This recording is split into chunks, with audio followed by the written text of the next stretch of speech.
nkatidde asirina n'amaanyi munda gambuka nsozi mpanvu zinali nnengera naye mukama yeyayamba yanzija mu kiwonvu wansi nandaga omukwano mungi ogutalojjeka weraba mpadde omubeezi omulungi ampadde ekisa kyengase weraba mpadde emikwano emirungi onzigulidde nzije engazi njagala nkwebaze leero kubanga byonkoledde bingi nnyo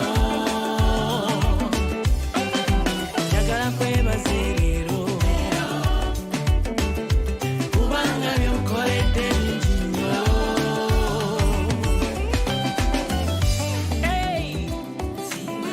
etasiime bulagiwa kankwebaze embala byonkoledde sibimalayo sinsiima nsiima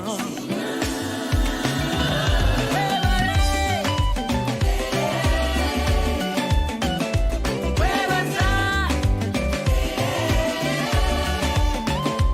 webale webale webale webale webale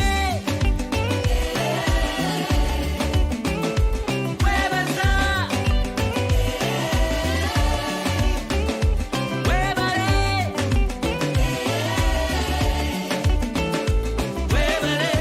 webale webale abantu bampadde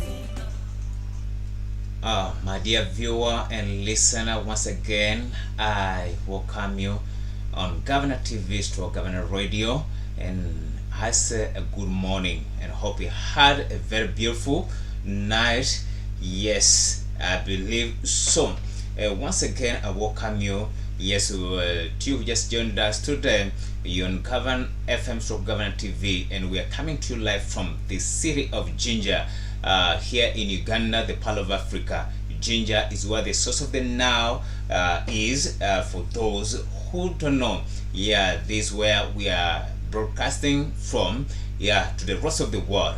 And I welcome you once again on this morning show known as Global Info, where we give you information and news that made headlines around the globe in every nation. So today, I promise you I have a lot of goodies in store for you, and believe me, you won't be disappointed.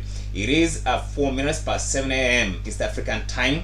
It is the 25th of January 2024.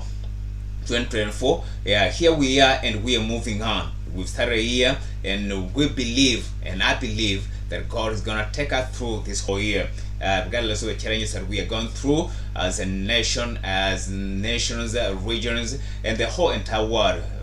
Believe me, we need God to help us go through this year. So today, I have a lot of goodies in store and news, and of course, just like I told you the other day, that of course we'll be starting with Uganda and the rest of the world, so you won't be disappointed. Yeah, let me just do this. In a second, I'll be back.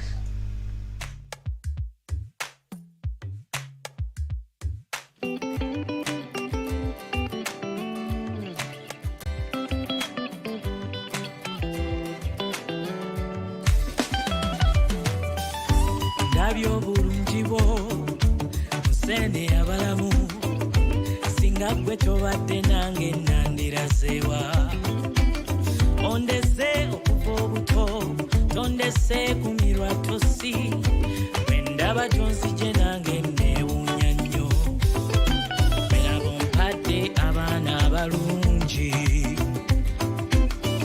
ompadde oluyimba olupya. Welcome back on Governor TV stroke Governor Radio. Yes, we are on the morning show called Global Info, where we give you information and news that made headlines in Uganda, Kenya, Tanzania, that's East Africa, and of course the rest of the world.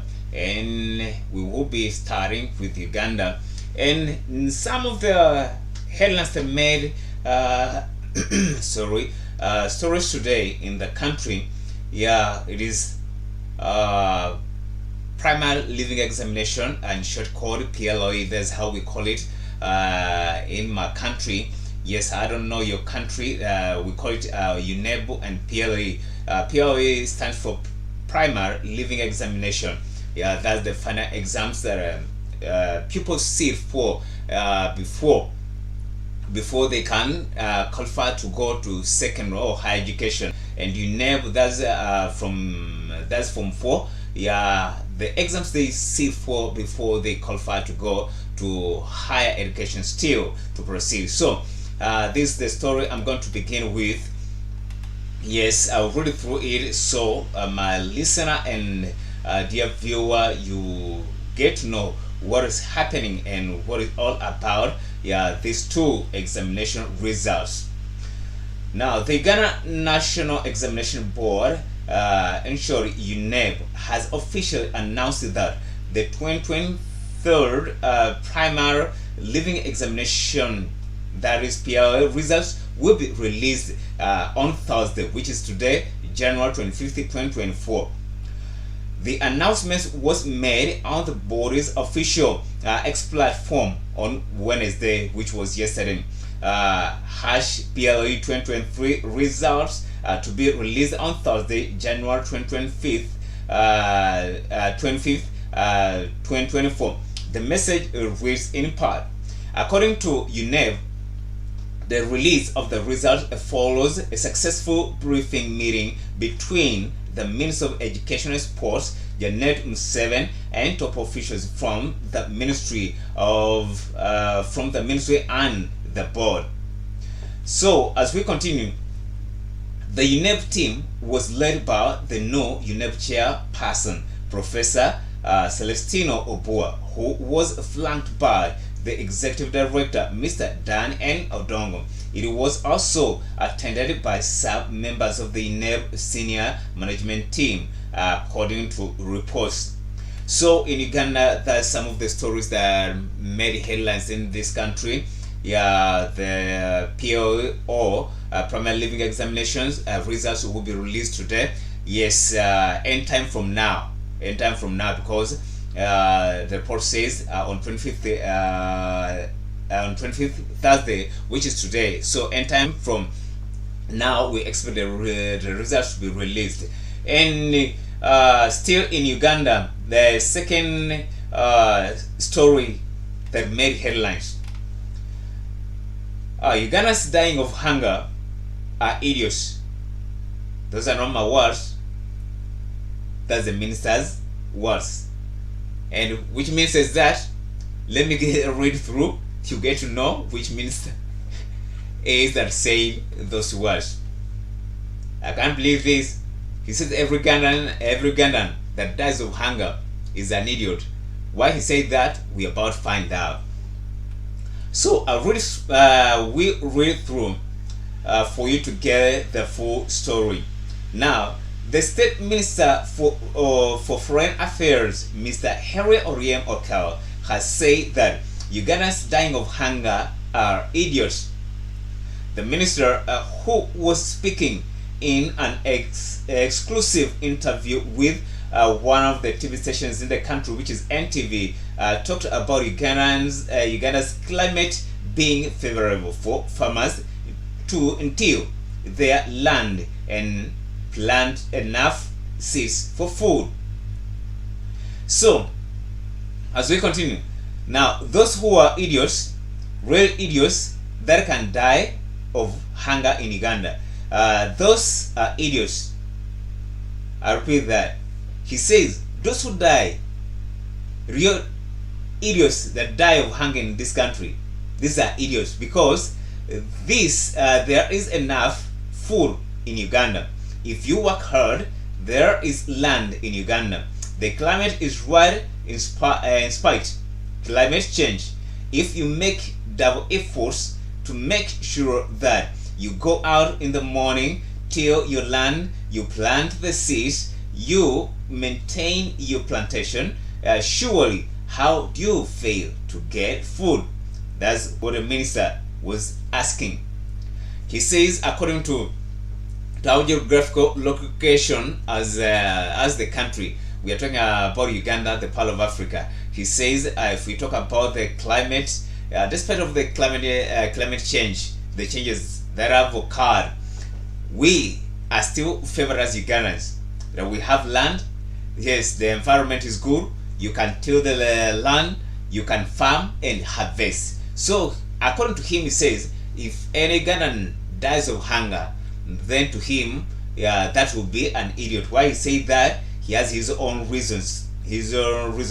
But I personally, I don't know about that. So we are continuing. We are still in Uganda. If you just joined us, you are on Governor TV Stroke Radio, and there's a morning show that is called Global Info, where we give you information and news that made headlines in every nation around the globe, and this is one of them.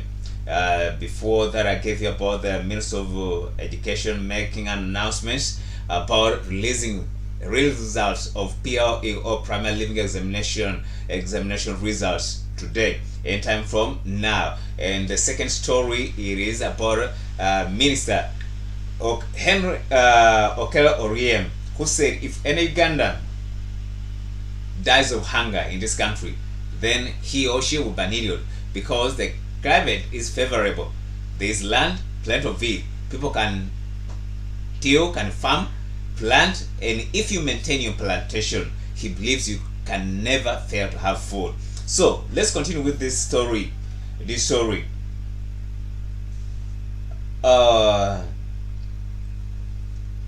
So this comes days after President Museveni told the non-allied movement, that is NAM in short. My fellow Ugandans were making jokes around that name, NAM. You see, in my own part of the world, NAM is a short form of a name of a lady. So they were making fun of that. NAM. They say we can see visitors popping in, but we haven't seen NAM. Who is NAM? So NAM can be Namaganda, can be Namale, but this, I think maybe the lax sensitization or something like that. But NAM, that's a short form of non-allied movement. So he says this comes days after President Museveni told the non-allied movement, in short NAM, delegates that disturbing photos of Ugandans starved near to death due to famine, especially in the country's northeastern restive Karamoja sub-region, is not a representative of the situation of the African continent. Excuse me. When you are out there, you may get stereotypes that we have no food, but we are dying from food here. He said it is the other way around.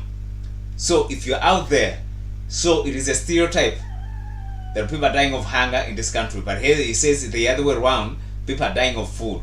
Just like the minister said, that if you can till the ground. By the way, I'll concur with the minister. This nation, I've also moved, but this nation is only a nation that is favored by all seasons throughout the whole year. So, like the minister said, if people are serious and they dedicate themselves to farming, then we can never lack food. So, the president said that was a stereotype. There's a misrepresentation. So, that shows that in Africa people are dying of hunger, but then, according to him, the people are instead dying of food. So, as we continue, the remarks from both Mr. Oryem and Mr. Museveni, who has been in power since 1986, when he shot his way to the state house through a guerrilla warfare, came just a month after Uganda Human Rights Commission said in their May 2023 report that at least 2,000 people had died of hunger in the mineral-rich Karamoja sub-region in just a year. So At 1676 death, Kotido district registered the highest number of starvation and hunger-related deaths, followed by Gabon at 225 deaths and 166 deaths were registered in Moroto, while Napak hunger death toll stood at 135 deaths in 2022. Only 8 deaths were recorded in Karenga district. According to the Human Rights Commission Deming report, the hunger in the region was a result of long drought spell that led to acute famine, killing at least 2,207 people. We are still continuing with the story. According to the Integrated Food Security Phase Classification (IPC), the acute food security, 41% of the population in Karamoja were facing high level of food insecurity between March and July 2022. The report reads in part, the long dry spell in the region was partly due to state failure to anticipate, reduce, and rapidly respond to disaster risk. Climate change is a grave threat to people worldwide. If government fails to take reasonable and rational measures to safeguard against it, the report further attested that if the government doesn't do anything about this, then the situation is to worsen, according to this report. Yeah, they're saying that's the northeastern. Why it happened so? Because there have been quite a long spell of drought in the region. That's why perhaps people who died of hunger because they couldn't farm, because of the spell of drought in the region. So that was that. It is 18 minutes past 7 a.m. East African time, and today is 25th of January 2024. A new year we just began the other day. We are still moving and we thank God for that. So away from that, yes, we are heading down to South Africa, Johannesburg, and see what is in Johannesburg. Now, in Johannesburg, there was a fire outbreak that destroyed lives there. The man who was thought to be a witness turned out to be a suspect. We will go through the story, and my dear listener viewer, you find out, yes, how the story turned out to be so. Now, the man who was thought to be a witness, not a suspect, but when he appeared in this week at the public inquiry into South Africa's deadliest building fire, he announced he had started it. The 29-year-old man, who cannot yet be publicly identified, said he started the fire in the Usindiso building last August unintentionally. Excuse me. He described himself as working for a violent drug dealer who demanded rent from residents. The man said the fire began after he used fuel to set light to the body of a man he had strangled while high on drugs in a ground floor room used to beat people targeted by the dealers. Police arrested him at the inquiry. They said he's due in court on Thursday, which is today, accused of arson, 77 murders, and 120 attempted murders. Johannesburg, known as the City of God, is Africa's wealthiest city.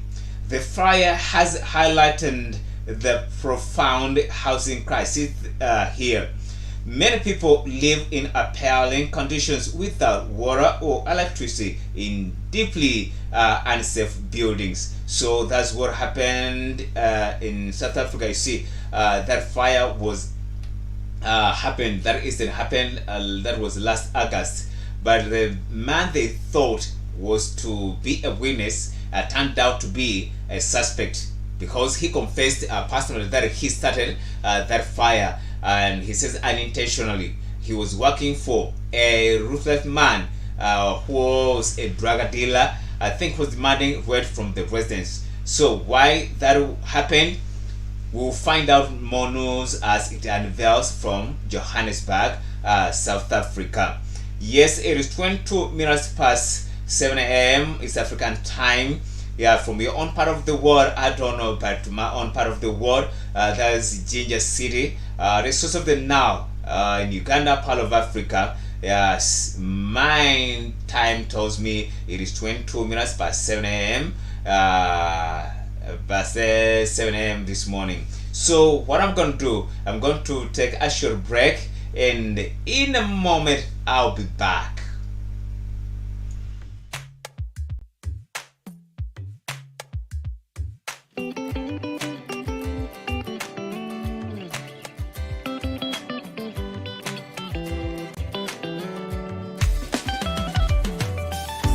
Ndabya obulungi bwo nsene abalamu singa gwe tobadde nange nandirazeewa ondese okuva obuto tondese kumirwa tosi bwe ndaba gyonzije nange neewuunya nnyo melaba ompadde abaana abalungi ompadde oluyimba olupya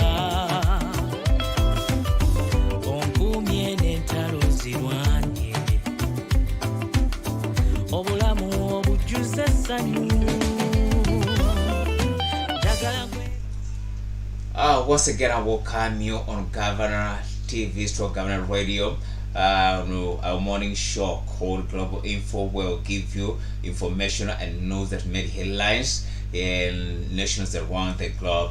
Yes, if you just joined us, you're with your man Prince Joe M. Alex. Yeah, coming to you live from Jinja City. Yeah, Jinja City is found in Uganda, the part of Africa. We are coming to you live right from the source of the Nile. In fact, if you can look through the window, yes, my eyes go straight to where the famous Owen Falls Dam is. So that's where we are, and believe me, if you just joined us today, we welcome you, and thanks a lot for giving us your time, and believe me, you won't be disappointed. Now we're going to China, and we still arson still fire incidents. Now at least 39 people have been killed and 9 injured in a fire that started in the basement of a shop in the Chinese city of Xinyu. State media said the fire started on Wednesday afternoon local time in the city of Jiangxi province. Footage from the state-backed Global Times showed smoke billowing from buildings and people jumping from windows. The video has not been verified by government firm or government media. But President Xi Jinping has called for an investigation into the blaze. He also demanded the resolute containment of similar deadly instances in the country. We are continuing. Wednesday fire comes days after 13 children died when a fire broke out in a school dormitory in the central Henan province. 7 members of the staff were later arrested by police. In November, 26 people died and dozens were sent to hospital after a fire at a coal company office in northern China, Shaanxi province. The month before, an explosion at a barbecue restaurant in northern western China left 31 dead and prompted official pledges of a nationwide campaign to promote workplace safety. As we continue, at last April, a hospital fire in Beijing killed 29 and forced desperate survivors to jump out of windows to escape. So that is what happened in China. China and the city of Jingu and that province. Yes, arson everywhere, and we hope the government will speed up to make sure they set in place security measures to help protect workers. Yes, our workers need to be protected. Yes, we don't want to lose life. We need them. Yes, they have families, people who depend on them. So we appreciate a lot if government comes in and the NGOs comes in to make sure they put measures in place to make sure they avert such instances to happen again in the future. So from China, we are going to Australia. Now, what is happening to Australia? A century-old Captain James Cook statue has been cut down, and a Queen Victoria monument covered in red paint in an apparent protest in Australia. Why that happened, we're about to find out as I continue reading this news. The late-night vandalism occurred in Melbourne on the eve of Australia's Day, and is under police investigation. The holiday on 26 January is the anniversary of the 1788 landing of Britain's first fleet at Sydney Cove and the start of the colonial era. The vandals wrote "The colony will fall" on the Cook statue plinth. Police say the criminal damage to both memorials happened in the early hours of Thursday. It is understood the Cook statue was sawn off on the ankle. Several people were seen loitering in the area around the time of the incidents, according to Victoria Police as they said in a statement. In the 1914 monument, one of the Australia's oldest of the British explorer, commemorates his 1768 to 1771 voyage, during which he charted the country's east coast. It has a history of being vandalized on around 26 January. In 2022, it was splashed in red paint, while in 2018 it was gratified with the words "No Pride" and had an abominable flag placed next to it. Victoria Premier Jacinta Allan said the vandalism of both monuments had no place in our community. We shall be working with council to repair and reinstate the statute in St. Kilda, as she said, adding and referring to the suburb where it is located. Work is also underway to clean the Queen Victoria Memorial in the city's centre. Port Phillip Mayor Health Council said that while she understood the diverse views surrounding Australia's Day, she could not condone the vandalism of a public asset where costs will be ultimately borne by ratepayers. She said the council had arranged for security guards to protect the Cook statue on Thursday, but the incident occurred before they were scheduled to arrive. Opinion polls show roughly 2/3 of Australians support celebrating Australia Day on 26th January. But many indigenous Australians and others say it is wrong to celebrate a date which represents the theft of Aboriginal and Torres Strait Islander lands and their dislocation from culture. Invasion Day protests have grown in recent years and many people boycott the holiday. So that's what happened. What happened in Australia? Yeah, the statute of James Cook. This was a British colonial. Was broken down, was vandalized, and is quite monumental as we read.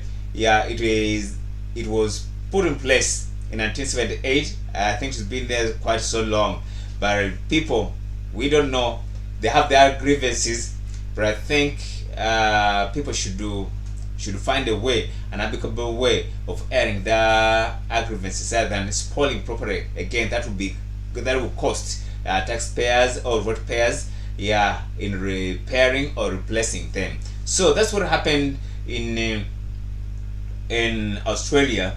And if you just joined me, you on Governor TV / Governor Radio. Yes, in a morning show called Global Info, where I give you information around the globe, news that made headlines in every nation. I started with Uganda, went to South Africa, China, I'm in Australia, and before I go to Russia, allow me to take a short break, and I'll be back in a short moment.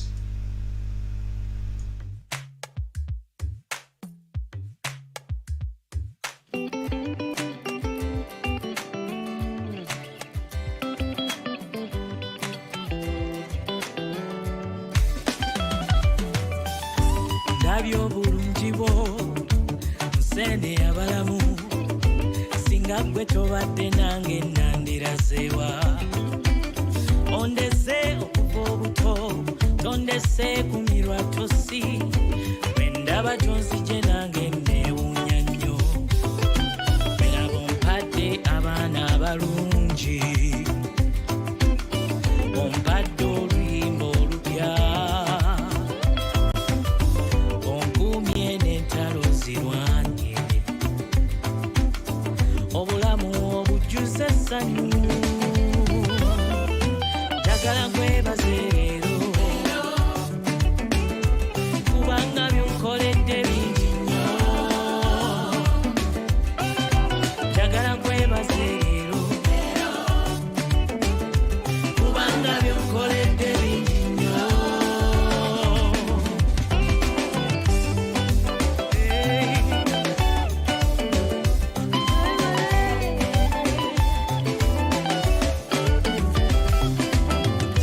Nalinga nsikatidde azirina n'amaanyi munda gambuka nsozi mpanvu zinali nnengera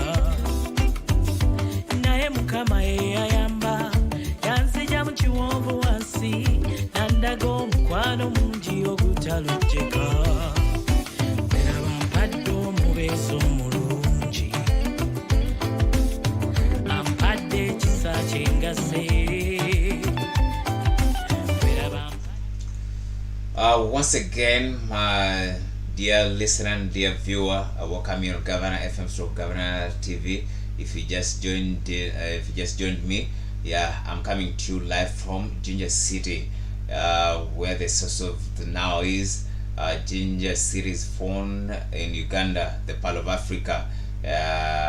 We start with the nose, of course, home first, and then the rest of the world.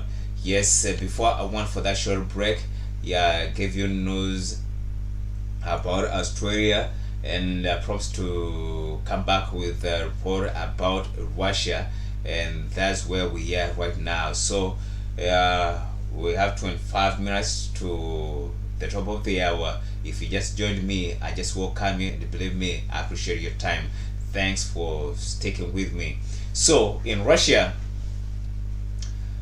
a Russian Al-Sin 76 military transport plane has crashed in the southern Belgorod region near Ukraine.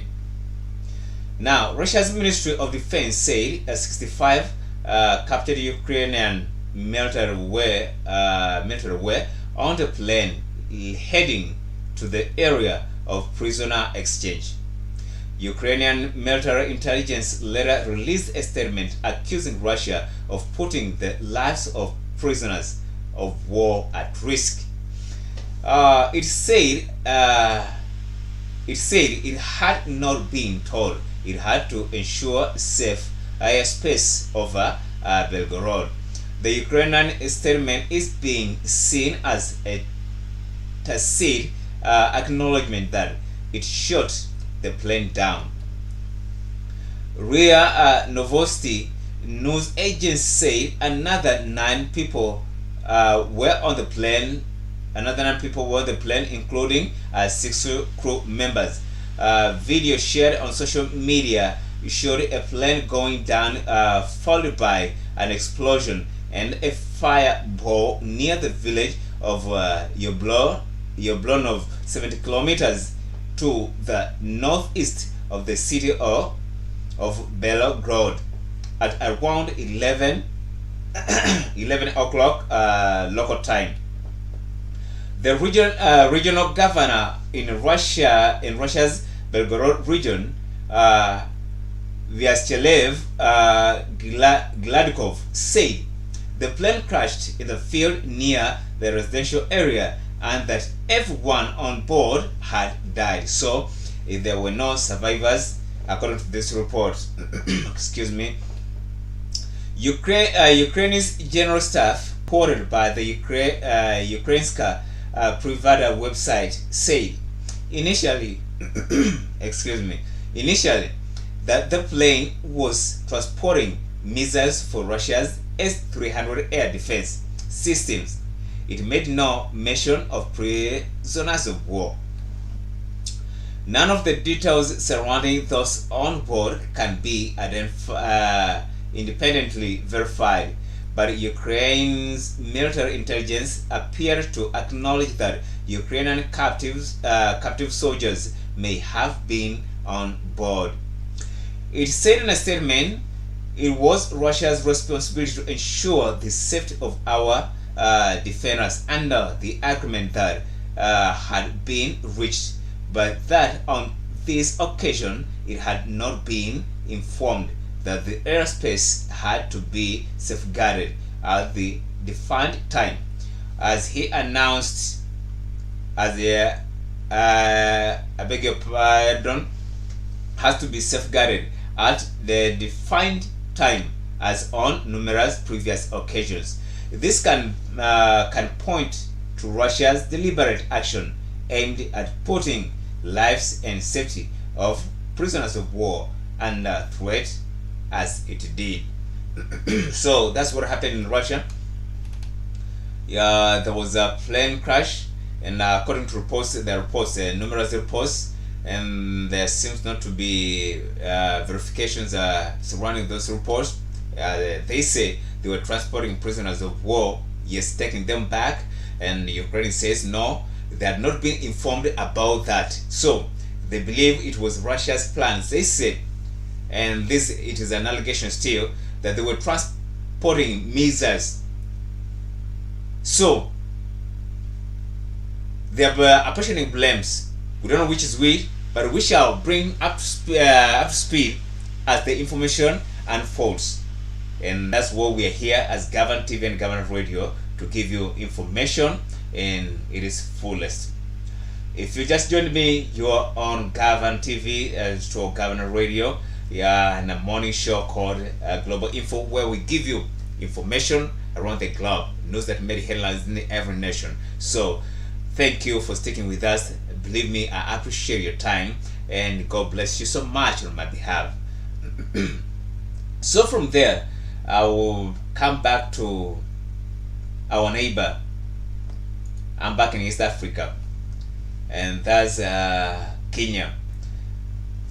Kenya says no at war amid diplomatic tensions with neighbors. So I read it through this story, so my listener and viewer, you find out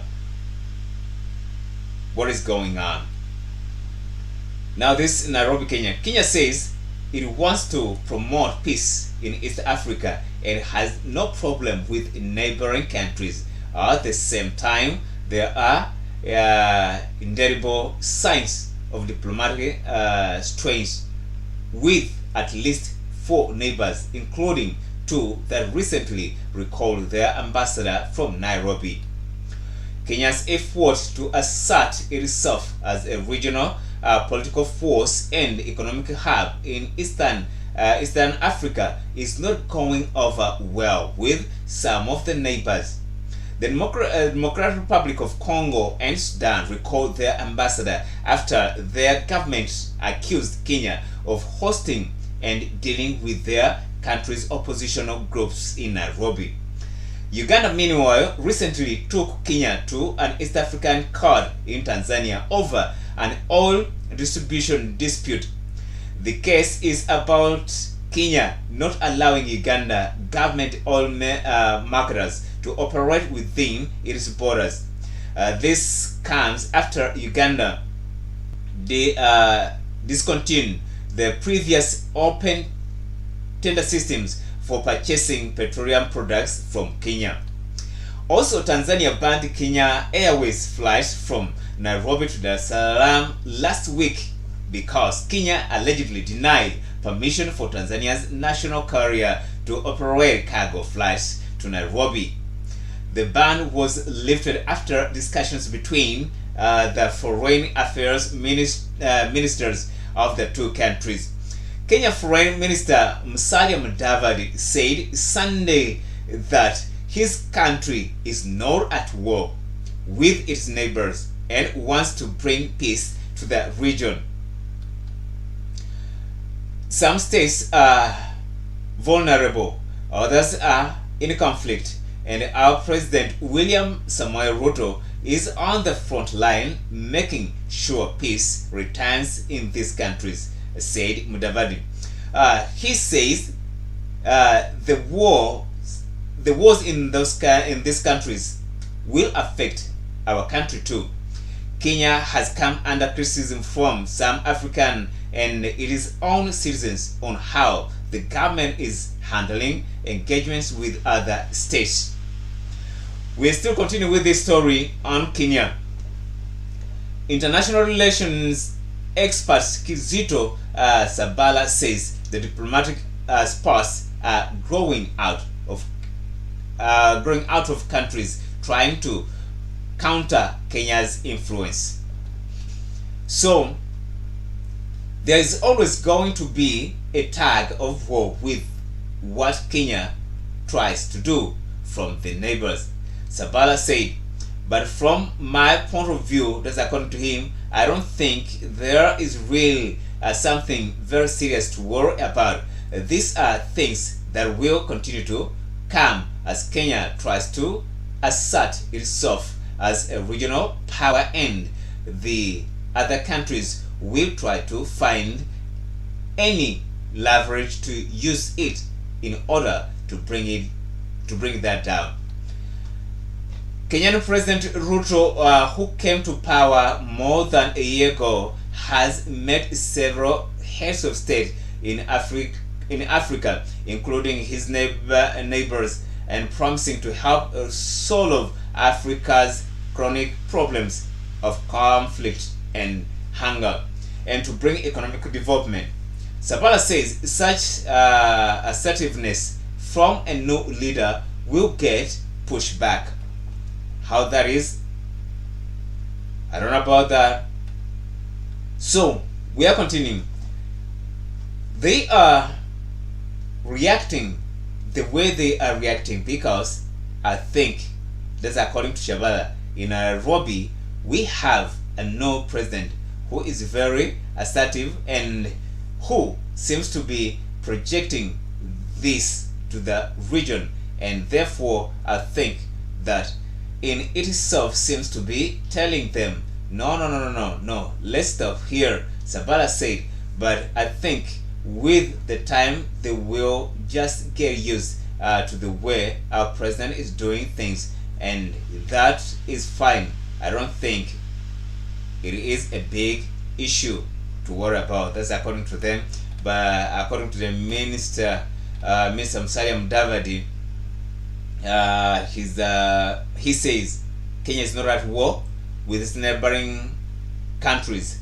That's Uganda, Tanzania, Rwanda, Burundi, Sudan, Democratic Republic of Congo. Though Congo and Sudan recall their ambassadors, but he maintains they are not at war with their neighbors. We are still in Kenya. Let's see what this says. Now, if you just joined me, you are on Governor TV / Governor Radio. I'm coming to you live from Jinja City, in Uganda, the Pearl of Africa, where the source of the Nile is. That's where I'm coming to you live from.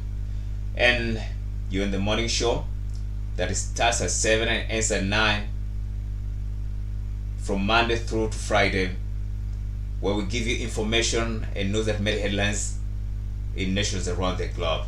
So we are still in Kenya. I have another heading that says Kenya strikes large depots of mineral used in phones and laptops. I'll go through it and see what it is all about. Excuse me.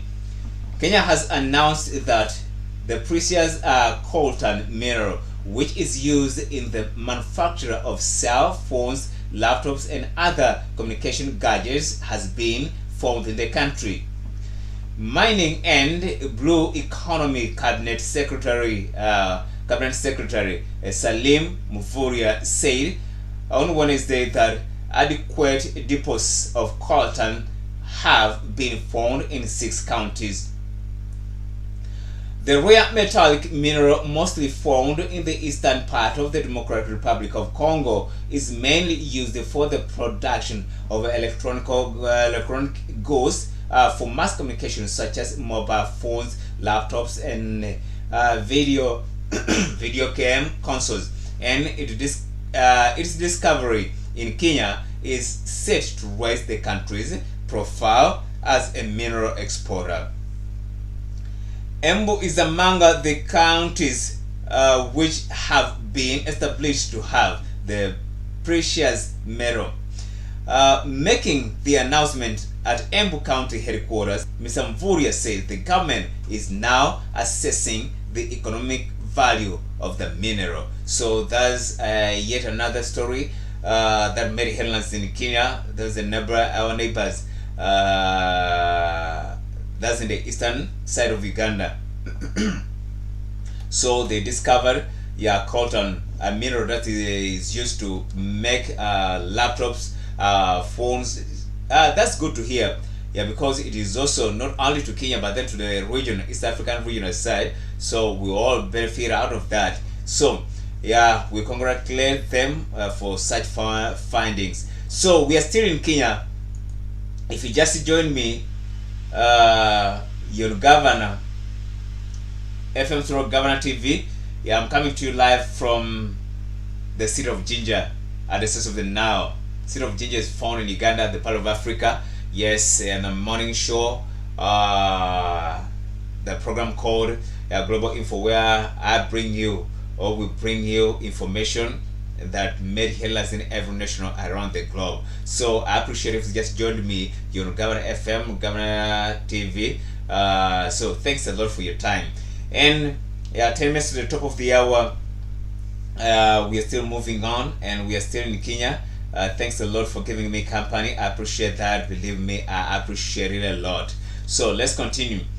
Now, IMF, International Monetary Fund, criticizes Kenya's president Ruto for continuing fuel subsidies. I'm going to read through that so you may find out what exactly transpired. The International Monetary Fund has hit out at Kenya over the reintroduction of the fuel subsidy scheme on grounds that lack of funds to pay oil marketers will lead to distortion of the budget. The IMF said that the government reintroduced the subsidy despite lack of funds to pay oil marketers, with the Treasury yet to pay the farms at least 9 billion Kenya shillings, which is 55.6 million US dollars that has accumulated from last year. President William Ruto had in 2022 vowed that his administration would not subsidize pump prices in line with the conditions to access billions of shillings in loans from the Bretton Woods institution. A litre of petrol and diesel retailed at 217.36, that is 1.34 US dollars, and 205.47 which is 1.27 US dollar respectively in Nairobi in the pump prices announced on October 15th last year, as the subsidy prevented prices from shooting to 220.43 and 217.11 respectively. But the application of the subsidy did not sit well with the IMF, given that its removal was one of the fresh conditions set by the financier as part of the 38-month budget support scheme. So that's yet another thing. The IMF, is at it again with Kenya's president. I think they had an argument and they're wondering why the president came in and reintroduced the subsidy in the country, so which has really not tracking down things well with the IMF, because they said, according to them, the IMF said the government reintroduced the subsidy despite lack of funds to pay all marketers, with the treasury yet to pay the farm at least 9 billion Kenya shillings. So the treasury has no money, and the president introduced subsidy. That's last year in October. So that's were the three top stories that made headlines in our neighboring country, Kenya. So if you just joined me, you're on Governor Radio / Governor TV, and I'm your host, Prince Joe M. Alex. I'm coming to you live from the city of Jinja, here at the source of the Nile, Uganda, the Pearl of Africa. We give you information and news that made headlines around the globe. Yes, starting with Uganda, East Africa, Africa, and the whole entire world. So thanks a lot for staying with me, and believe me, you won't be disappointed. I appreciate a lot. Allow me take a short break. In the meanwhile, I'll be back in a moment.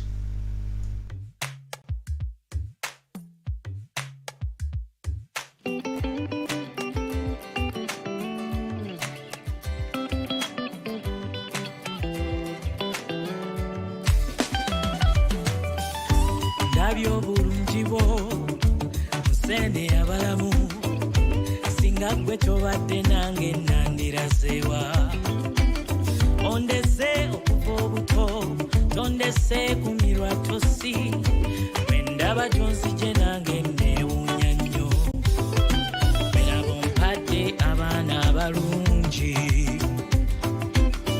ompadde oluyimba olupya onkuumye n'entalo zirwange obulamu obujjuza essanyu njagala nkwebaze leero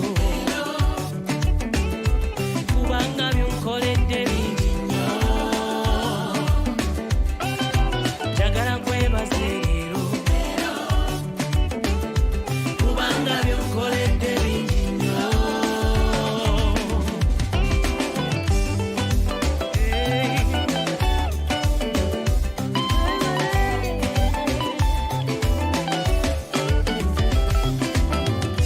nalinga nsikatidde nasirina n'amaanyi munda gambuka nkozi mpanvu ze nali nnengera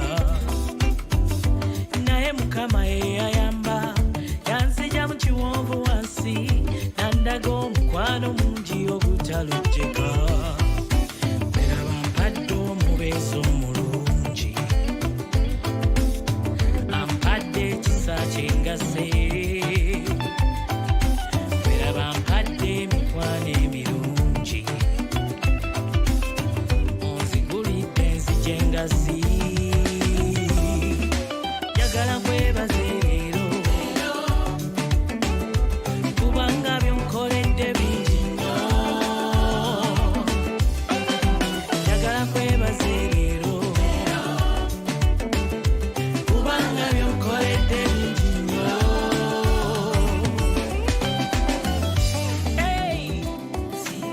Etasiime bulagiwa kankwebaze embala byonkoledde sibimalayo sensima nsima.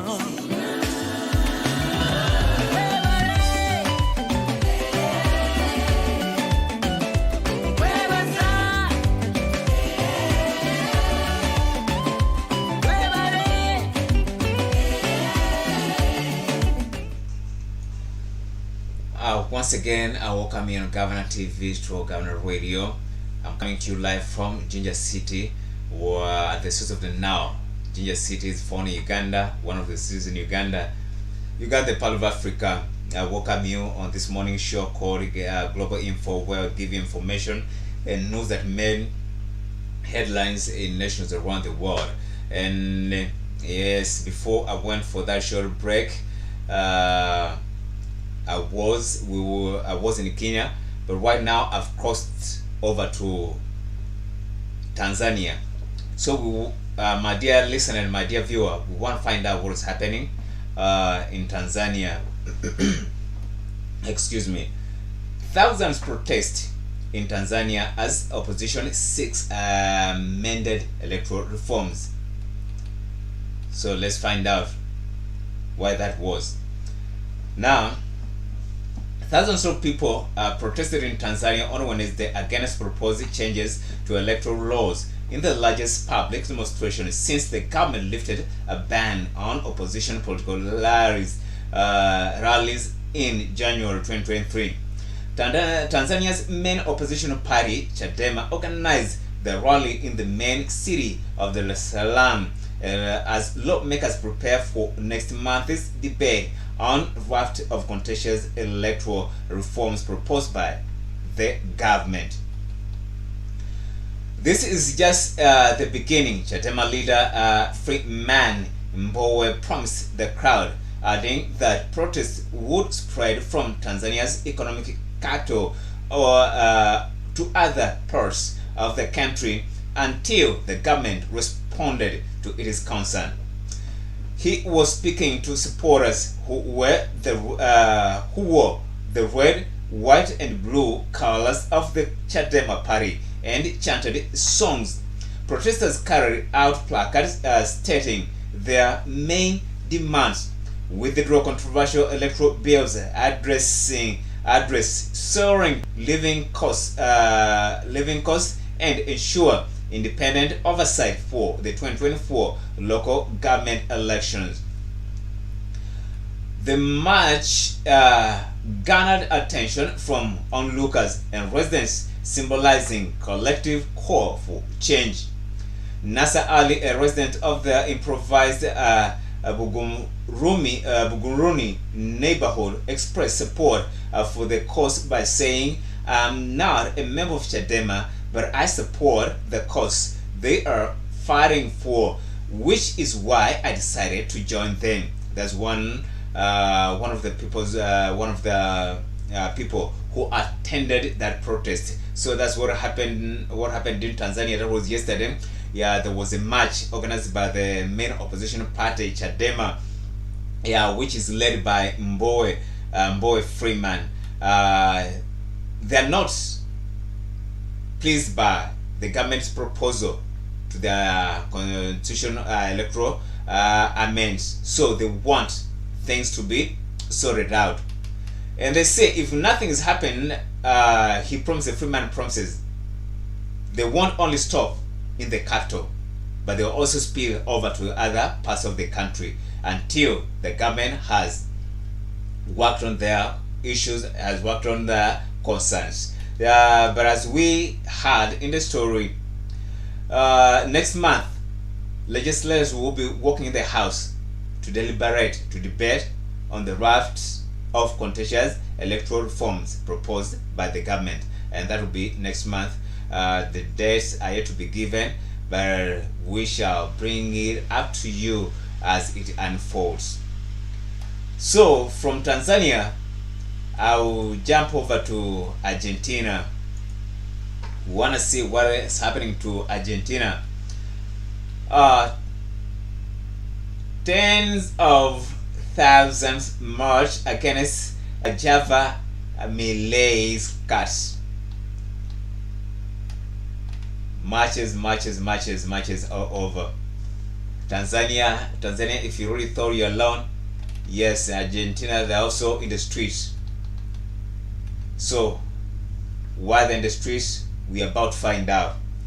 Now, if you just join me, it is 2 minutes past 8 a.m. It's African time. You're on Governor TV / Governor Radio.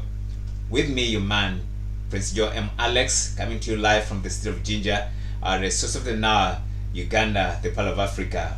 Welcome you so much on this morning show, Global Info, where I bring you information and news that made headlines in nations around the globe. So right now from Tanzania, if you came in late, I started with Uganda. We went to Johannesburg, we went to China, we went to Australia, and we went to Kenya.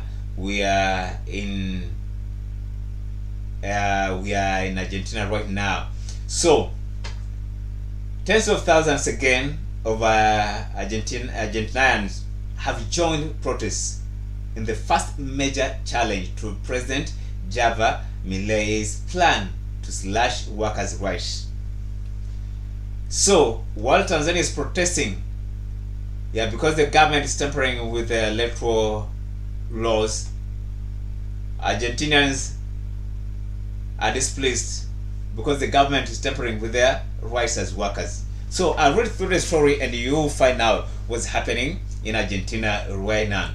Now, large crowds gathered in the heart of Buenos Aires and other cities for demonstrations called by the CGT Union.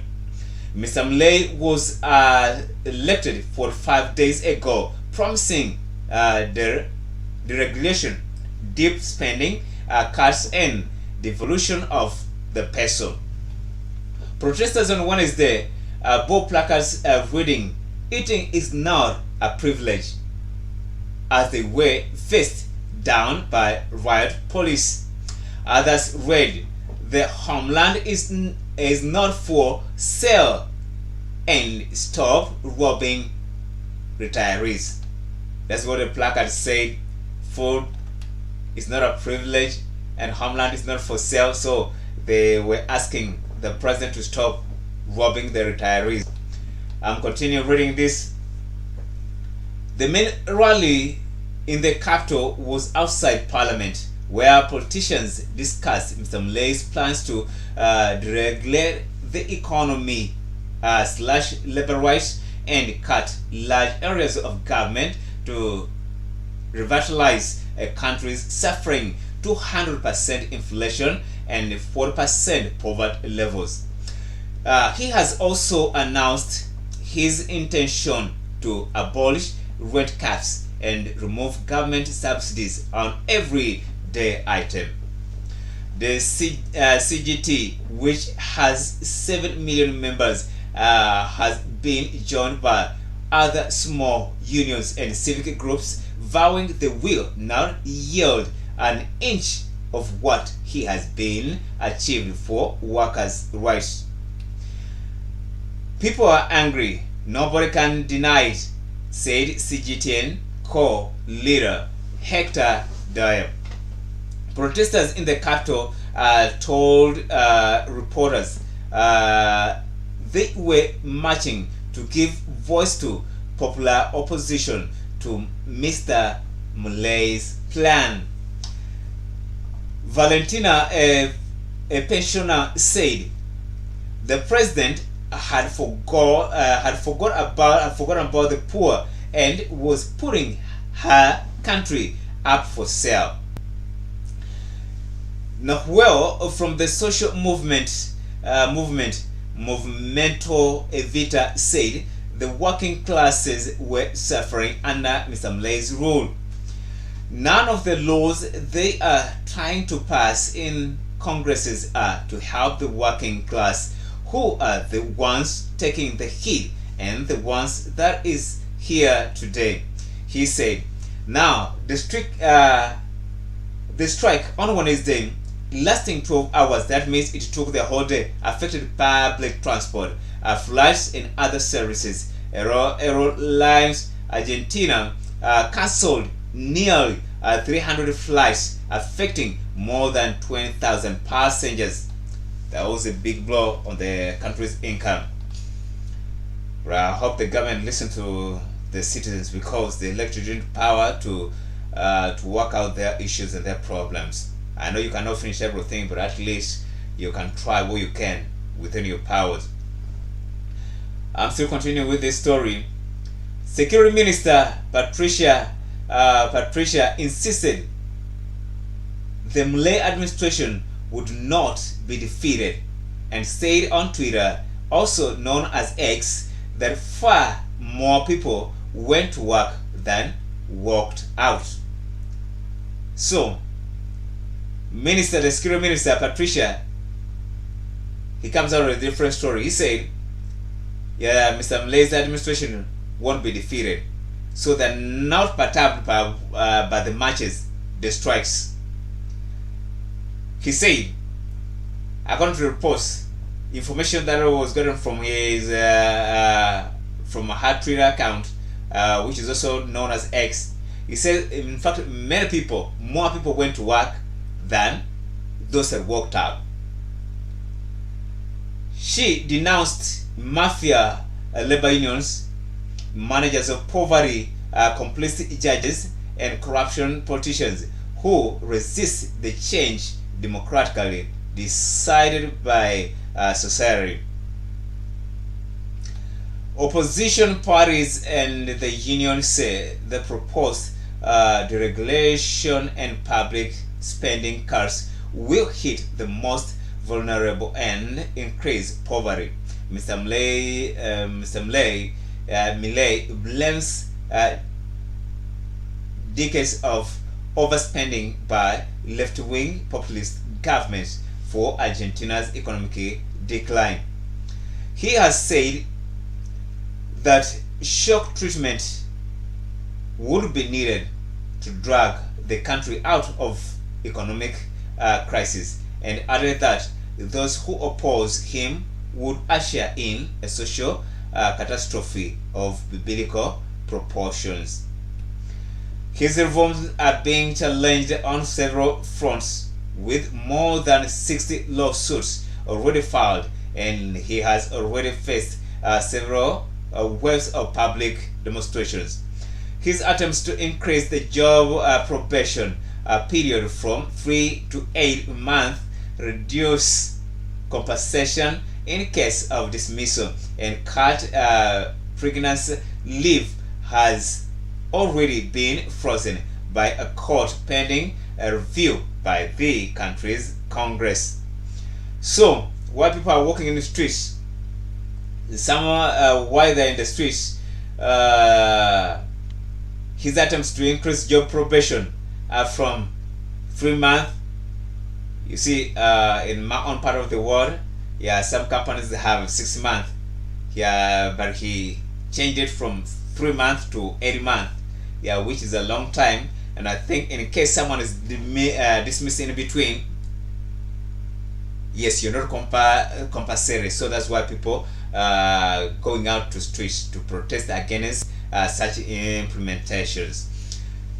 The government is also leaning on Parliament to approve the privatization of state enterprises. However, his party is only the third largest in Parliament and faces opposition from the larger parties. Mr. Milei's attempt to boost export competitiveness is devaluing the peso by more than 50%. Last month has also been criticized. what was gained in competitiveness is lost with inflation, economist Martin Epstein told reporters. Mr. Mlay reversed plans to cut public funds of the film industry after backlash from film stars. So that's what is happening in Argentina. People in the streets. Hope the government listens to that and comes to make solutions that will move the country forward. Because if the strike took 12 hours, I think that had the country so much, the country's economy so much. The whole 12 hours, transport sector, as we had 20,000 travelers were affected. So that isn't good for the economy of the country. Hope the administration looks into it and they come to a round table to stop and break the stalemate. So in case you just joined me, 30 minutes past 8 a.m. East African time, you're on Governor FM / Governor Radio. Thanks so much for joining me, and I'm your host, Prince Joe M. Alex. Yes, here in this morning show called Global Info, where we bring up to speed to you information and stories that made headlines in nations around the globe. So that was Argentina. In a moment, I'll be back with more news. So thanks a lot for sticking with me. Let me back in a moment.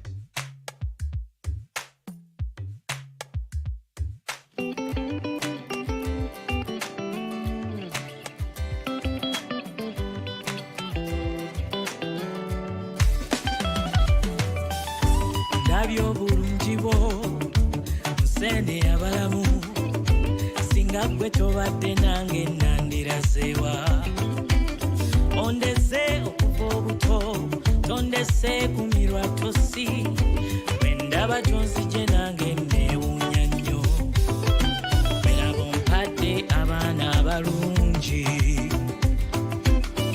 ompadde oluyimba olupya onkuumye n'entalo zirwanye obulamu obujjuza essanyu njagala nkwebaze leero kubanga byonkoledde bingi nnyo njagala nkwebaze leero kubanga byonkoledde bingi nnyo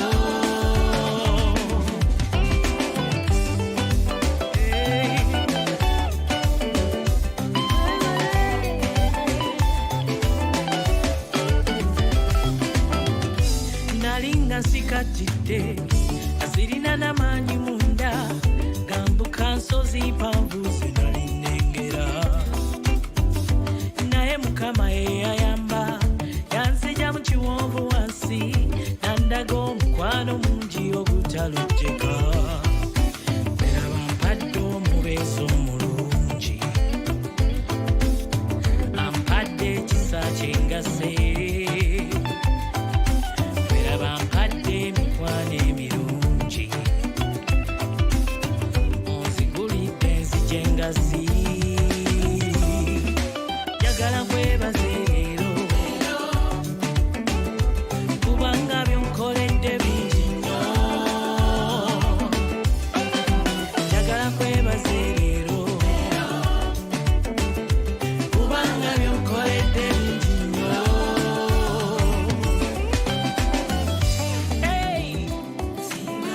etasiime bulagiwa kankwebaze wembala byonkoledde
once again welcome you on Governor TV to Governor Radio.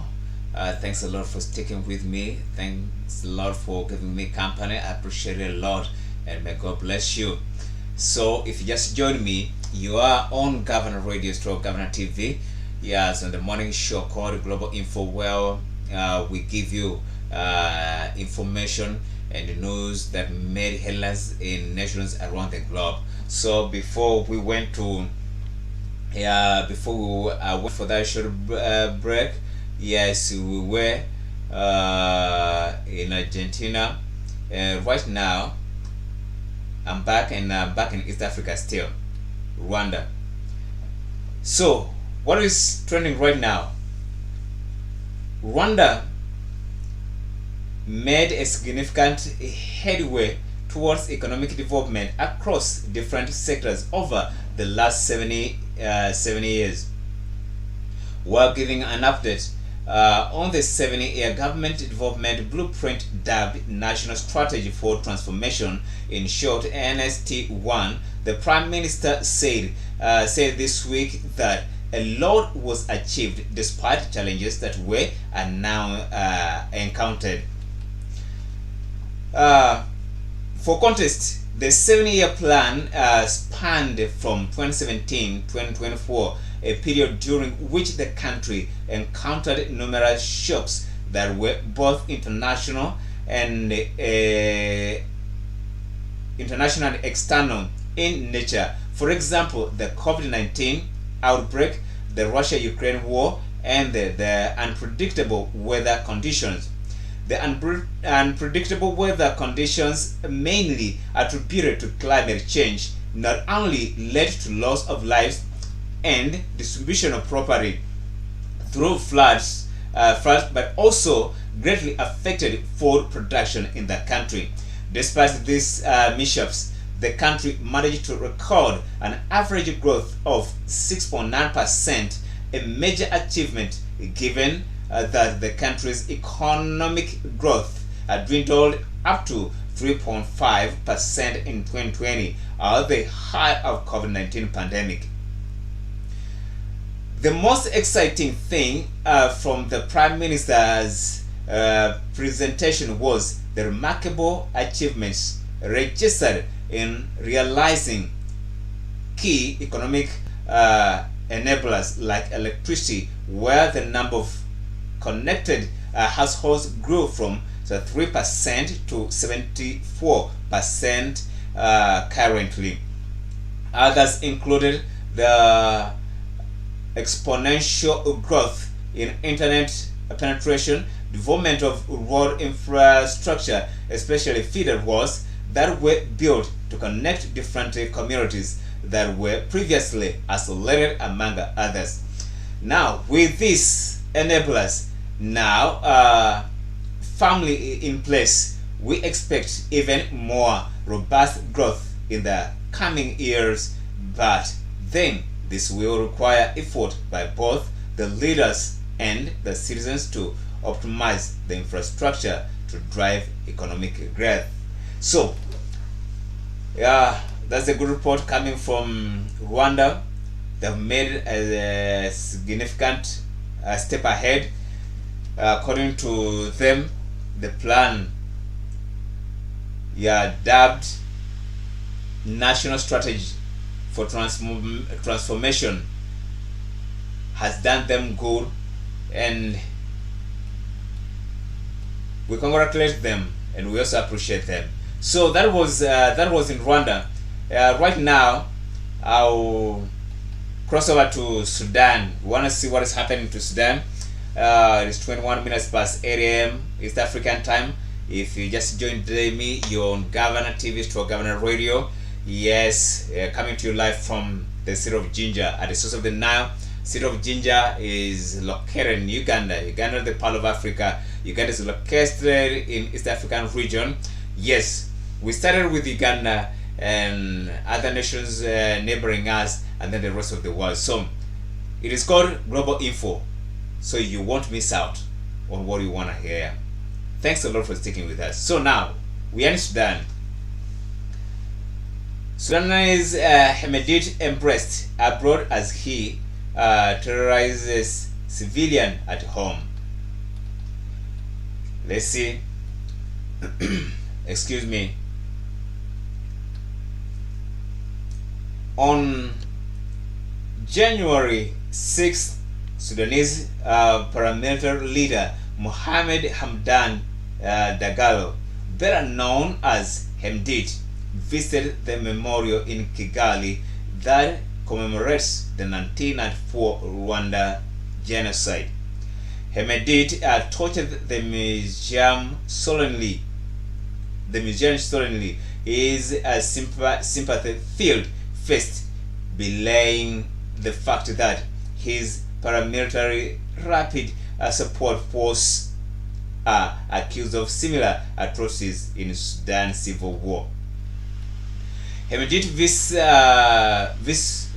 Rwanda was part of a tour to meet African heads of state from late December to early January. South Africa, Uganda, Djibouti, Rwanda, and Ethiopia all greeted Hemedit warmly, and Kenya rolled out a red carpet for him.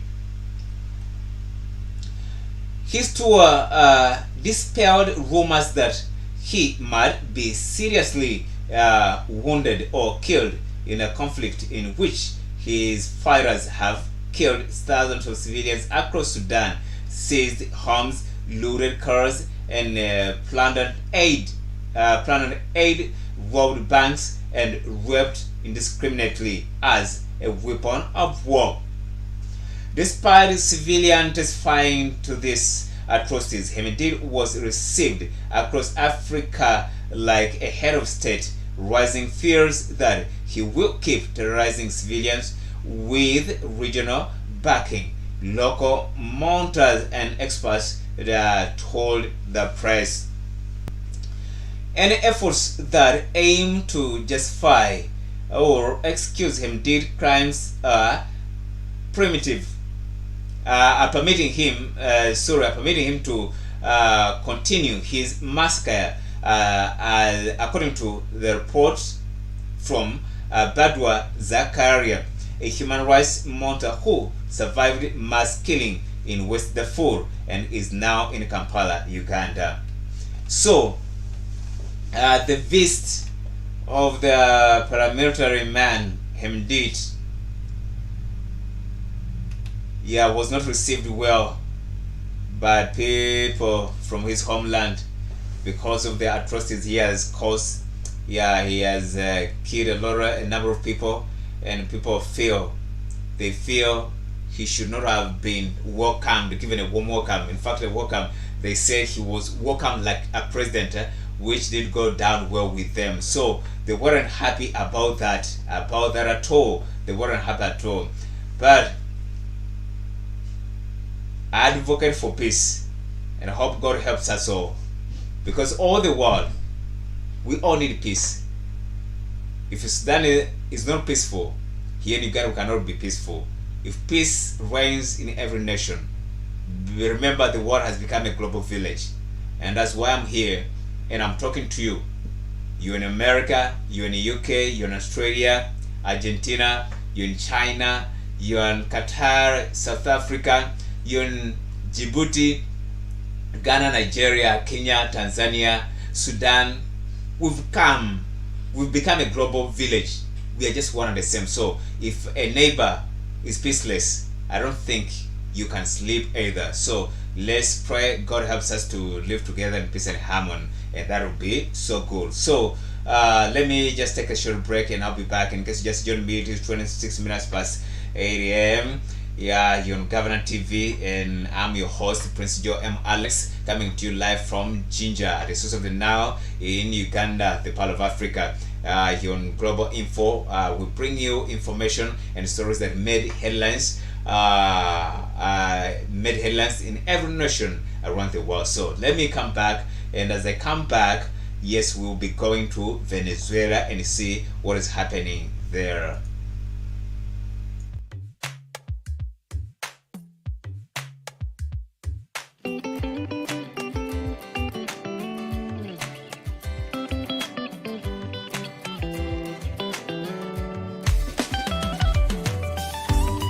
obulungi bwo nsene abalamu singa gwe tobadde nange nandirasewa ondese okuva obuto tondese kumirwa tosi lwendaba gyonzije nange neewuunya nnyo bera bompadde abaana abalungi ompadde oluyimba olupya onkuumye n'entalo zirwanye obulamu obujjuza essanyu njagala nkwebaze leero kubanga by'onkoledde bingi nnyo njagala nkwebaze leero.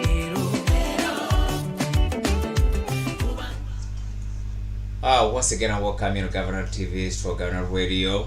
Yeah, I'm your man, Prince Joe M. Alex, coming to you live from Jinja at the source of the Nile in Uganda, the Pearl of Africa. And thanks a lot for giving me company. May God bless you so much, so much. Yeah, we end this morning show called Global Info, where we give you information and news that made headlines in nations around the world. And as I promised you, before I went for a short break, I promised you to bring news from Venezuela and see what is happening there. Now, in Venezuela, Venezuelan opposition leader, Maria Corina has denounced what she says attempt by the government to intimidate her and her supporters.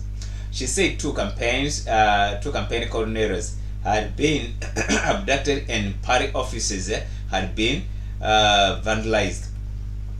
The incident comes just a month after the government agreed to a deal laying the groundwork for free and fair elections to be held in 2024. This very year we are in. Ms. Machado said Tuesday's incident violated that deal. Under the agreement, which was reached in Barbados in October last year, the government of President Nicolas Maduro committed to allowing international observers to monitor the presidential poll, which is scheduled for a yet to be determined date in the second half of 2024. In 2018 election, which saw President Maduro win a second term in office, was widely dismissed as neither free nor fair. A part of the Barbados deal, his government also promised to guarantee that all candidates would be able to freely and safely move throughout the country. In return, the United States, which backed the Barbados talks, eased some of the sanctions it imposed on Venezuela's salt sector. However, just 3 months after the agreement was struck, tension between the opposition and the government again is on the rise. So, Venezuela's opposition leader says she won't be intimidated. They're also preparing for elections this very year, just like America in November. But with them, a date is yet to be declared. So they had a deal to have a free and fair elections, then to have international observers to come and observe and monitor the electoral process, which has been broken down according to Maria, in the intimidation, abduction of supporters and offices being vandalized. According to her, she says that has been broken down. The deal has been broken down. So let's continue and say, on Monday, Venezuela's Attorney General Tarek William Sabu, a close ally of President Maduro, announced that 32 people had been arrested for allegedly plotting to assassinate President and Venezuela's Defense Minister Vladimir Padrino. Mr. Saabu also said that arrest warrants had been issued for another 14 suspects, among them human rights activist Tamara Suju and journalist Sebastian Barrez, who both live outside of Venezuela and have been highly critical of the government. Tension also seems to be on the rise again with the United States, with Mr. Padrino claiming that the alleged plot to kill him and the president had the backing of the CIA and the U.S. Drug Enforcement Administration, DEA. The U.S. State Department said on Tuesday it was deeply concerned by manned arrests, actions that run counter to the spirit and the letter of the Barbados Agreement will have consequences, State Department spokesperson Matthew Miller warned. Meanwhile, rival groups of supporters took to the streets of Caracas on Tuesday. President Maduro appeared to be good to goad his followers when he told them, invoking independence hero Simon Bolivar, "If the fascists ever hurt me, I'll leave it to you to do what you have to do to restore justice and peace in Venezuela." So that's what President Maduro says. But I think you heard that, my dear listener, my dear viewer. Yeah, it doesn't look healthy at all. You see, when there's been an argument, I think parties should learn to respect the arguments such that we can have fair and free elections in countries. Yeah, we really thought this happens in Africa, African nations alone, but I think it's become a trend all over the world. But I think we should always learn to come on the table, sit down and talk and agree, and also respect those arguments. So, if you just joined me, I have 25 minutes to the top of the hour, and I'll head on to UN still, Middle East. I'm in Middle East. We want to see what's happening in the Middle East. Khan Yunis, UN says 9 killed at Gaza shelter as fighting rages. At least 9 people were killed and 57 injured when a UN facility sheltering civilians was struck in Khan Yunis in southern Gaza. The UN's Palestinian Refugee Agency say that the agency said 2 tank shells hit its Khan Yunis training center during firing in the city western outskirts. Its commissioner condemned the blatant disregard of basic rules of war. Israel's military said it had ruled out that the incident was a result of an air or artillery strike by its forces. It added that it was reviewing Israeli operations nearby and examining the possibility that it was Hamas fire. Israeli troops had been battling Hamas fighters as they advanced into western Khan Yunis. A day after the military said it had completely encircled the city. Clashes and bombardment around the city. 2 main hospitals have also left thousands of patients, staff, and others unable to leave. The conflict was triggered by the unprecedented cross-border attack by Hamas gunmen on southern Israel on 7th October, in which about 1,300 people were killed and about 250 others taken hostage. More than 25,700 people have been killed in Gaza since then, according to the territory's Hamas-run health ministry. So that's what happened in Israel. Units training center was hit by terrorists fighting between the city's western outskirts. Yeah, according to its commissioners, who condemned the blatant disregard of basic rules of war.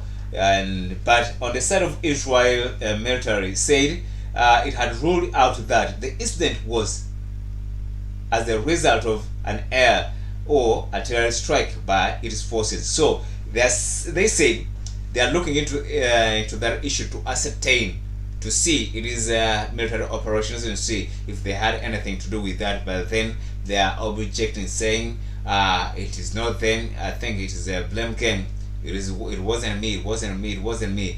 So they are taking the blame back to Hamas. They say it must have been Hamas fire. So we still bring you the stories as they unfold, and from there I will go to US. Now, United Automobile Workers Union endorses Biden for re-elections. Remember, I told you that US is holding elections come November, and I've been bringing to you news concerning Republican primaries, where Donald Trump is enjoying a lead. I can call it a super lead, because most of his contenders, he challenges, most of them have given up. So Biden also, the sitting president, got an endorsement, and this is good for him. So let me read through it, and then we'll find out what happened, where the endorsement came from. The United Automobile Workers, a major U.S. union representing more than 400 people, has endorsed the re-election bid of President Joe Biden. It comes after the Democratic 81 joined UAW workers on a picket line last year in a first for a sitting president.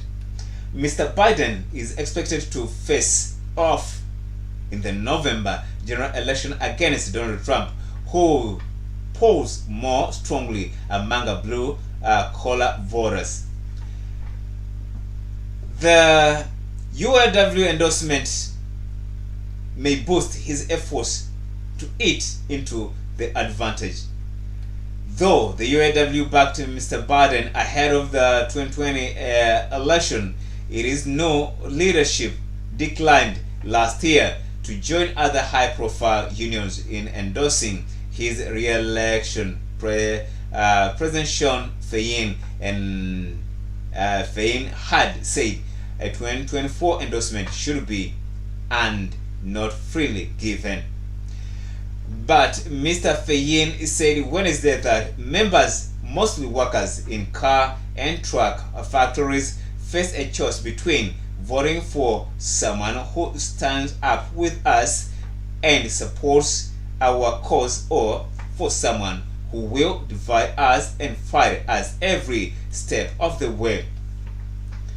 So if our endorsement have to be earned, Joe Biden has earned it. That's what they say. He said at the close of the UAW a 3-day national conference in Washington, D.C. Mr. Biden, who often refers to himself as the most pro-union U.S. leader, donned a UAW ball cap and said it is a great to be home, and he accepted the endorsement. I'm honored. I am honored to have your back, and you have my back. That is the deal, he told a sea of rank and field union membership in red polo shirts. In September, the president will bullhorn in hand join union members on strike from the General Motors part warehouse in Detroit, Michigan. So, Mr. Joe Biden pulled that out, and that was really so cool for him. Yeah, come November, you have some good support. So that's what's happening in the USA. We are still in the USA. From that, we are going to Arizona. Top Arizona Republican quits over leaked tape offer to Kari Lake. Why that is, we're about to find out. Arizona's Republican Party chairman has quit over a leaked tape in which he is heard apparently trying to induce a Senate candidate to quit the race. On the audio, Jeff DeWitt asks Kari Lake if there is any number that would make her take a political pause, as very powerful people want her out. In his resignation letter, he denied any bribery and said Ms. Kari had released a selective edited tape. Ms. Lake narrowly lost her 2022 race for Arizona governor.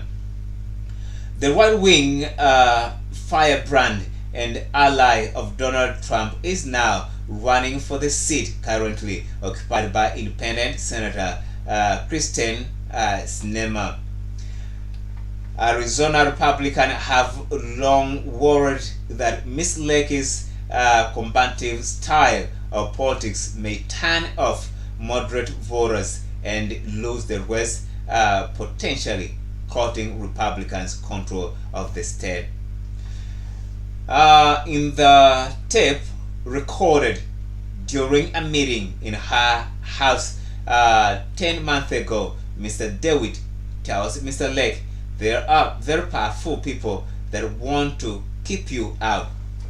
He does not name them, but he says they are back east. So that's what caused DeWitt's resignation. Yeah, that's why I don't normally trust conversations on phone, because he claims what Miss Lake gave, the tape, was edited. So he denies an allegation of bribery. So let's continue and see.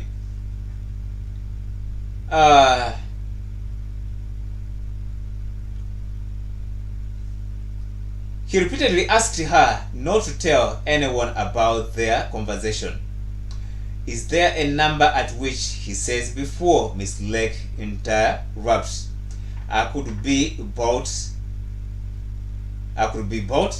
No, she replies. When Mr. DeWitt says he has doubts that Mr. Trump will win the presidential election because of fundraising issues in the state, she disagrees. And this is about defeating Trump, and I think that is a bad thing for our country, as she urges. So that's what happened. Those are still news that made headlines in the US. That's a prominent guy, Arizona's Republican. He was a Republican chairperson who has quitted simply because of the leaked tape. Is accused of trying to bribe, which I think that is denying. So we'll bring you the information as it unfolds. So we are still in America, in the city of Ohio, state of Ohio, and before that I'll just take a short break, and after that I'll come and finish up with the story from Ohio. If you just joined me, my dear listener, I welcome you on Governor Radio to Governor TV. Yes, and a morning show called the Global Info, where I give you information around the globe, stories that made headlines in nations around the world. And I'm your man, your host, Prince Joe M. Alex, coming to you live from Jinja, the source of the Nile in Uganda, part of Africa. Thanks a lot for keeping me company. Just in a moment, I'll be back.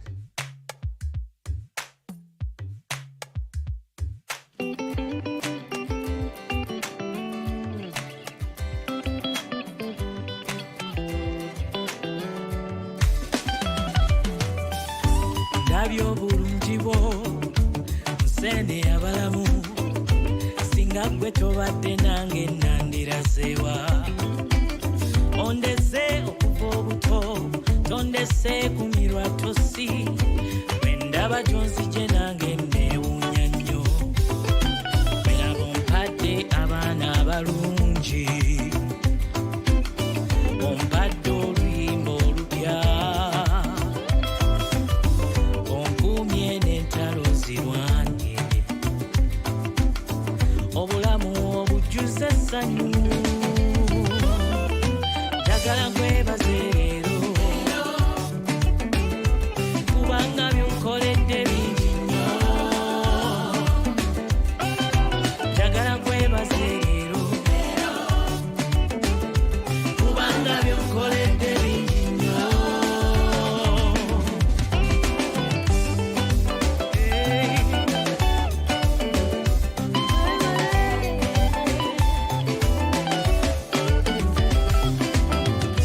nalinga nsikatidde nasirina n'amaanyi munda gambuka nsozi mpanvu zinali nnengera naye mukama yeyayamba yanzija mu kiwonvu wansi nandaga omukwano mungi ogutalojjeka beraba mpadde omubeezi omulungi. Once again, I welcome you, Governor TV, to Governor Radio. Yes, viewers pride, listeners pride. I'm coming to you live from the source of the Nile, that's Jinja City in Uganda, part of Africa. And I'm your host, Prince Joe M. Alex. I welcome you on this morning show called Global Info, where I bring you information around the globe, stories that made headlines in nations around the globe. So we are still in America, and I promise you to bring the state of Ohio and see what is happening there. And that's the story I wind up with, and we will call it a day. Governor FM and Government TV continues, and tomorrow, still at the same time, I'll be here to update you on what has happened globally. So, what is in Ohio? Ohio is a state in USA.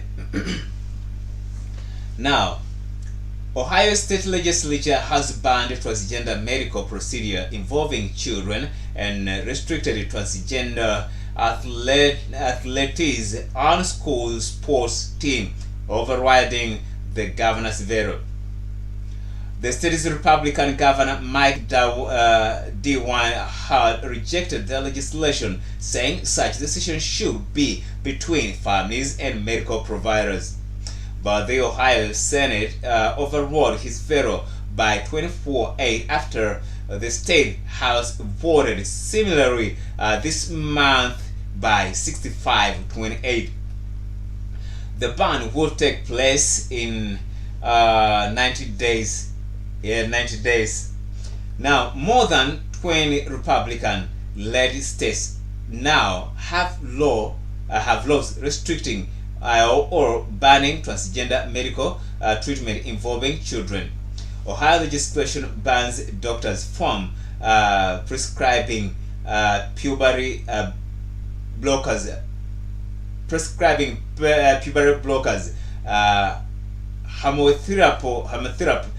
therapy, or performing gender transition surgery on minors, which in the state is defined as being under 18.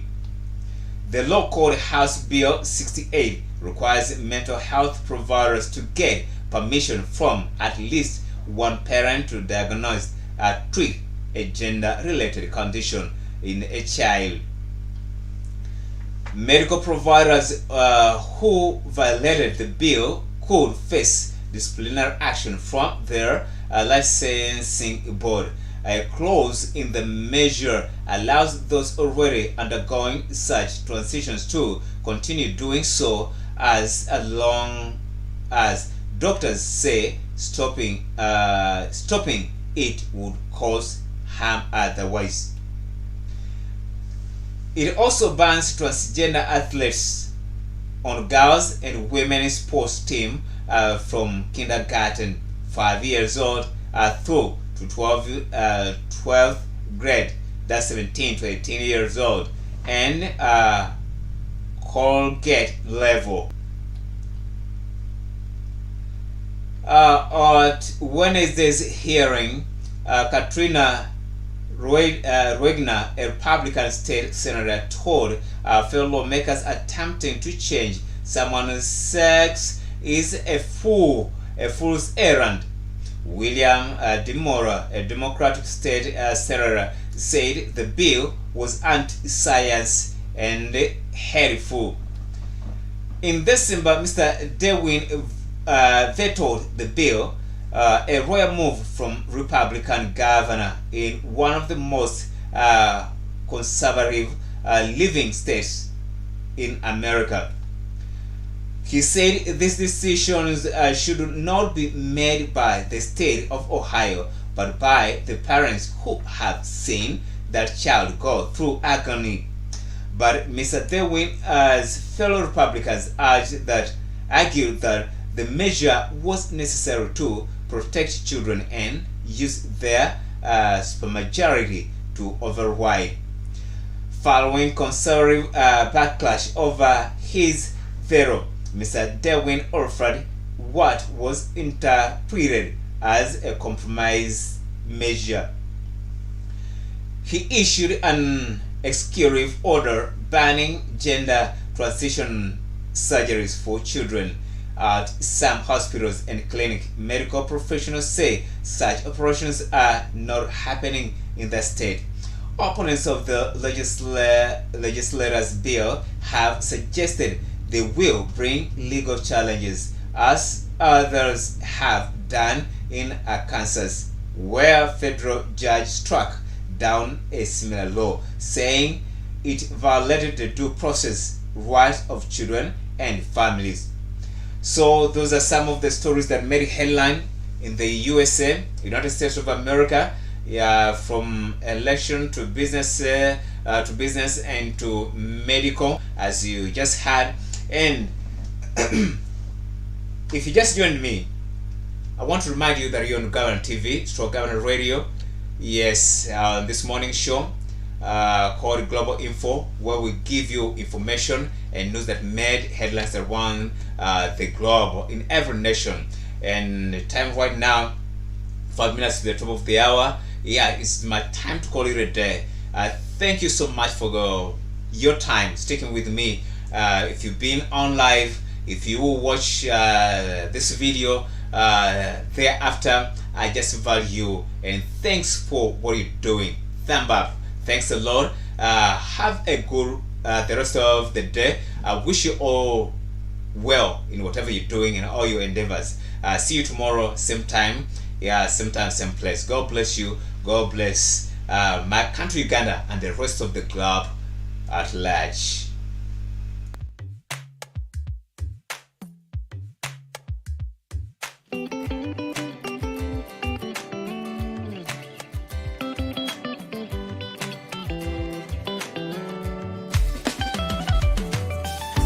Ndabyo bulungi bwo nsende abalamu singa gwe tobadde nange nandirasewa ondese okuva obuto tondese kumirwa tosi wendaba tonzije nange neewuunya nnyo era bompadde abaana abalungi.